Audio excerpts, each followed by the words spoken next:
بسم الله الرحمن الرحيم. أنا خسرت ظاهر وجوجها رجيسة وحنلص عضان بريها المقلية إن ودنك السياسة دي سوي آدي هذا قسنتها إن هالضبا أنا وتانك هذا لي وحويه نبت جليده نبت جليده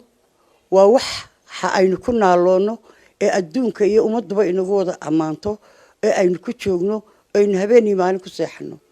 وحن أوران لها horta mid waxaan oran lahaa dhalinyaradu waxa weeyaan dhalinyaradii wadanka u dhalatay ee mustaqbalka lahayd weeyaan cid alyaale cid maanta oranaysa dagaalan ama bax ama soo banaan bax oo tag suuqa oo wax dhibaato samee wax weeyaan waa cid khaldan weeyaan laakiin dhalinyaradu wadankooda way ka warhayn karaan siyaasad ahaan way uga warhayn karaan dhibaatada jirta way ka hadli karaan hase ahaatee mudaharaad loogu baaqo isagoo dagaal hor socdo oo aabuhu intuu yiraahdo kaalaya waan mudaharaadaynaa intuu bulka hor lolo oo haddana yiraahdo waxaan sameynaynaa mudaharaad taasi ma aha nabadgelyo ee waxa weeyaan waad kicinaysaa caruurtii anu waxaan oran lahaa siyaasiyiintayada qaaliga ah ee aanu jecelahay محافظ يا معارض با وحن لها ودنك هاللو ترو عرورت هاللو ترو دمرك هاللو ترو ضلك هاللو ترو وحي أتسكو أفكارون ويدان أول بواس حنشرتيني إن الصحتان أو إسوتي مادان أيا وناكسن وإن رقواوين باتينا إنت إسوتي مادان أو دولة إيا معارض كوين تيسوي مادان وحي دانا يدلكو وباهان ياهي لغاهدلو وحي الشرعية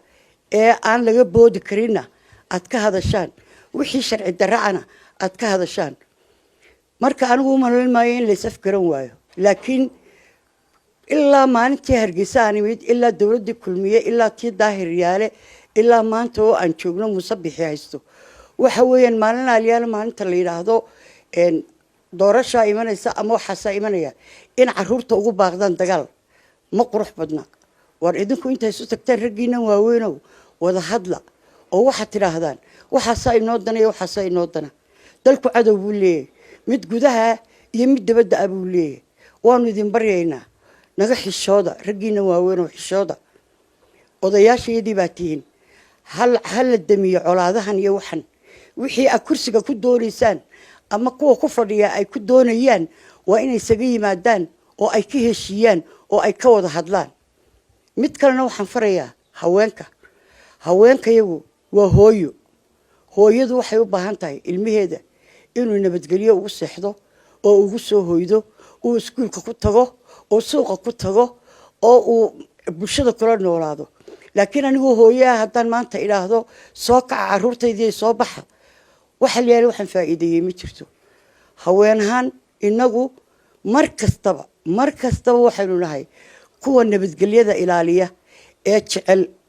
wanaaga wada ayaynu nahay waxa weeyaan raggeena iyo caruurteenaba inaynu la talino oo talada wanaagsan aynu siino laakiin inaynu hor cararno oo aynu horino dhibaatada ma aha waanu idin baryaynaa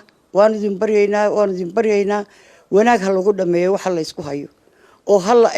la ixtiraamo oo bulshada ha laga xishoodo oo dadka ha laga xishoodo oo dalka ha laga xishoodo oo Soomaaliland ay meel wanaagsan baad maraysaa abaaraha iyo sixir bararka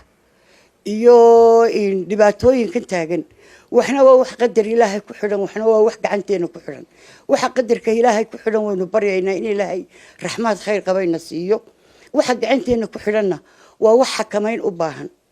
taasna waxa looga baahan yahay dawladdu inay xoogeeda saarto oo ay sixir bararkan ummadda ku yimid ay ka hadasho oo ay xoojiso